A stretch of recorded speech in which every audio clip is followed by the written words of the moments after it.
Pumasok sa isang plea agreement at hindi pa nagaya ng guilty plea sa korte ang isa sa mga opisyal ng Kingdom of Jesus Christ sa Amerika para mapababa ang kanyang sentensya sa kinakaharap niyang kasong conspiracy to commit immigration fraud.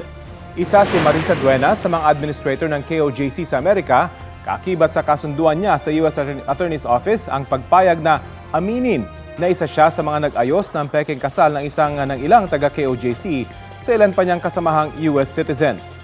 Ayon sa U.S. Department of Justice, si Duenas din ang nag-asikaso ng mga peking passport at iba pang immigration documents ng ilang KOJC member para manatili sila sa Amerika.